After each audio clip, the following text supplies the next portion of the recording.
Well, I got this chrome oil cover for the bike here, and I'm not sure how to even go. I know it snaps on somehow, but it's got these springs.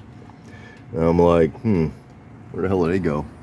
Looks like you got one way up there in the top, and straight back from the oil filler thing. And one on the bottom. I'm not exactly sure where it goes, so we shall put them on and see what happens. It's got these things on here that I sprayed it down with fluid film on the inside because I figure it's the only time I'm going to get at it. And these go here, I guess. Keep the rust off of it. Let's see. This paint on here, I'm going to get another. I got another one of these stickers coming. Put that on the outside of the chrome one. A lot easier than changing the oil tank. I didn't want to change the whole oil tank, but figured, if you got something gets messed up on it, you can always change the cover, right? A lot easier than change the whole oil tank. And I got a thing where chrome, sometimes I wonder if it ever going to flake off. You don't want nothing flaking off inside your oil tank. Just leave it plain steel. And I think the OEM is probably thicker than a replacement oil tank anyway. So cover works better. Cover works better. She's on there. I snapped on so tight that I was going to check it for fit and use these springs. It snapped on there so tight, it's like it's not coming off. I was like, I'd have to use a big screwdriver to pull it off or something to get these springs on. I'm not going to put them on. As far as this gasket, I put it on the outside. It might supposed to go on the inside, but then maybe not, because that might change the clearances. So on the outside, and I glued the gasket in there with shoe goo. This ain't coming off because the neck of the oil tank is going to keep it from falling off, but it's on there rock solid. It's like snapped on there big time, so it gives it a little more chrome. But it's going to have one of those powered by moonshine stickers on it. I used to wonder, years ago, how the heck did people put, because I saw a lot of people have these, and I didn't realize it was a cover. I'm talking like 25 years ago, 30 years ago, or whatever. I didn't realize it was a cover. I thought they were changing the whole oil tank, and I says, that's a heck of a lot of work just to freaking put a chrome piece on an oil tank. Also didn't realize they were putting cam covers on there too. This cover, this is old chrome, but this whole engine's been apart a couple times. The transmission's been apart a few times. But I only chromed the stuff that I got sick of cleaning, because the aluminum that they sell with this bike, it just gets oxidized really fast. So, if you get billet heads or something like that, those will work. Rocker boxes, I meant to say, and it'll work fine. But that kind of aluminum holds up. But that's fine. I'm going to have that powered by moonshine sticker on there. It's going to be coming in here pretty soon. So it's a cheap way to put some chrome on a bike. Cheaper than an oil tank. Like, oil. I think it's like 1/3 the price of an oil tank. So same difference. Just goes shiny, shiny. I noticed one of my oil lines the clamp on it was loose down there. Probably been loose for years. Wasn't leaking though. So I tightened it up. That's why you got to keep checking over your bike. Yeah, so. And I noticed they don't sell the they sell Continental tires. They call them something else now. They used to call them the Blitz. I don't want to I won't drop any names, but I got them because they sounded cool, Continental, the Blitz, going on a Blitz. And years ago, they were selling us one famous, the famous one. Well, I don't want to say which one's more famous than the other one, but in California, the guy told me, he goes, yeah, they're all riding with those tires, and I think it's because it said Blitz on it. So, but the next ones I might get are going to be Metzler's Cruise Techs, made in Germany. I don't know why, I just never liked the Dunlops that much. They had the 401s, I never ran the Elites or nothing. I used to run the Continentals all the time, and then I used to run the Tour sometimes. The Tour, because I used to wear them out fast. But yeah, it does add a little bit of bling to it. It's got this chrome sprocket cover. All the engine's chrome, but you can't tell it's old chrome. It's really old chrome. Stainless steel disc brake in the front. Chrome caliber. Quite a bit of chrome, I guess, but the big thing is the engine internals have been done on this a long time ago. Right now I'm in the process, so I'll probably do a video. I got a 12-ton hydraulic press. I really preferred to get a 20-ton, but that should be enough to do some other major work on this bike if I ever need to. I'm gonna have it set up here probably today. Probably do a video on it. Probably do another video here on a little ride here pretty soon. I tried doing a video with my action camera. You know, it's like a GoPro. The thing wasn't on. I was riding around for like an hour, and I was like, none of it, no footage. So I'm gonna use my standard camera with some of these like fuzzy things over the microphone to see if it cuts down the wind noise. Let me get some more video out here. So, but just keep busy, man. Just keep busy. Keep cleaning, keep organizing, keep busy. You know, if you don't have the money, which make me, I don't have the money. Eat less. I'm actually still dropping weight, man. It's the only way I can afford anything on this bike. I'm gonna be anorexic by the time I get this bike where I want it. I'm gonna be like 29, 30-inch waist and everything.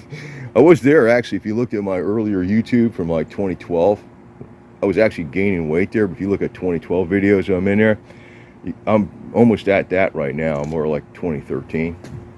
So the only way I'm affording these Harley parts is starvation, man. I call it purification. Getting everything, all the toxins purified out of you and stuff. So anyway, and yeah, you could do cheap stuff. I have this. I threw that on there. It was just a sticker. It was not a sticker, but like a metal thing glued on there. Glued it on there with some good glue. I forgot what it says. Something special, you know. But a lot cheaper than buying the one that was all integrated with it or something. It was something I actually had to get on there with adhesive. So, yeah, chrome voltage regulator, chrome foot pegs. Yeah, there is quite a bit of chrome on this stupid thing. Nowhere near like some of the bikes. If you get what I might want to, you know, if I'm going really out to town later on, is get a 1-inch longer swing arm that's billet aluminum. That'll look like chrome, but that would increase the wheelbase on it with better shocks. In other words, you know, I'm going to tell you one thing, honestly, I can't stand about the bigger bikes personally. It's not, well, first, some of them could be like 850 pounds or close to 1,000 pounds. I mean, you ever got to push that thing, forget it, man. But I don't like them because they're so wide. I sit on them, I feel like I'm sitting on I don't know what I feel like I'm sitting on. It's just, well, the thing is, I got into motorcycles from bicycles. You know how skinny those things are, right? So this thing feels really wide to me, you know. But I'm trying to make it more and more like a long distance cruiser without detracting from the Sportsterness. So thus the small windshield and stuff like that, you know. The fringe bags. The fringe actually harps back to like the 60s days, you know. It's like little stuff like that. I don't want to make it like into a garbage barge or nothing, but just enough that it's all a purpose. Yeah, just if you put better shocks in the rear and you lengthen this swing arm, your load capacity would go up too. You know, I mean, ideally, I would like to have a Springer in the front too, with that little windshield and stuff. That would, you know, that would look crazy, you know. But then you're talking the bike actually, because I'm rambling on here longer, but I'll just tell you, you know, like I just saw some video by who the heck it was, but they're talking about Harley's business model is, you know, with the upgrades. Well, that's true, but I put more into this bike in the first few years I had it than what the whole bike cost me originally. So I could have got, you know, quote unquote big twin, and a lot of people were telling me, oh, what you get the big twin, but I said it was a big ego trip, and actually that big Harley pose garbage, that's what got me away from riding the bike as much, because I got disgusted with it. It was already there in the 80s, maybe the late 80s. I mean, in the 60s and 70s, anybody riding a Harley was pretty much like a, you know, you were just a young whippersnapper because you were you were like a derelict out of society or something like that, you know. That's what you were, man. You were not somebody, you know. Today I was looking at that Sturgis thing, man. I would never go to that thing in a million years, man, unless it was totally off season. Because they want like $300 to $500 for a hotel, $20 for a hamburger. About, you know, between renting the towel and the shower cost, the shower and the renting the towel, it's like that's $20 in this little outhouse. I'm like, that's not fun. It turned into Disneyland, man. So I'm total flat out loner, more or less, because I don't know. And I can never get in a club because my cats are more important than any club. The meow meows are more important than a club. So just doing my own thing. Yeah, I decided after running this oil for a while, I'm trying to run the spike more and more every day, as much as I possibly. It turns out just to be a few times a week, but I'm trying to get a couple hundred miles in a week at least, you know. I'm going to be running this oil all the time. This stuff is not cheap. You know, the only other oil I think I'd run is probably the AMSOIL 1060, but I like this 2560 because the base number is 25, and for Florida, you're not gonna be getting colder than 40 degrees. Very rarely, maybe at night for a couple hours, but sometime the sun's out, it's at least 55. So you can run this all year round in Florida. I mean, 1060 might be better for up north with the AMSOIL, but you can't get it. If you go into Walmart or something like that, a lot of I don't know what the bike shops carry, but they might not carry this stuff. I saw it on Dennis Kirk, and I got this on Amazon, and it runs you a few bucks. I mean, it's like $60 for 4 quarts. But it's like, you know, which I look at it's giving you an edge because I got sick of freaking tearing apart this motor, but I don't run this hard anymore. It should last a long time. But what I'm going to do is I'm going to put this stuff in an old, you know, like the bottles that, let me show you. Yeah, I'm going to put this stuff in a bottle like this and mark it Klotz 2560 because I think this fits in the saddlebag better, but it's also better if I'm trying to fill up something or just oil something because it's got like a little bit of squirter on there. So I just need it to oil whatever. You can more directionally get the oil out from this than that. And I also, you know, you can fill it up the side of the transmission with that, no problem. But it's a little easier with this. And I just think the round shape would fit in the saddlebag a little bit better. So, plus, I like if you put the gasket on here. It's well, I punched the hole in the gasket, but if you have the gasket in here, then you have it closed with this. You actually on the top with this, it's actually double sealed. You know.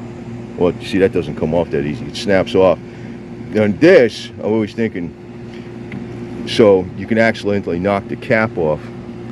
You know, I mean, you can still knock the cap off with that, but I just think it's a double way of sealing it. So anyway, because you know what it really is, because this way, I need something else oiled on there. It's a lot easier to get the oil on it with this tip versus that. So that's what I'm going to carry.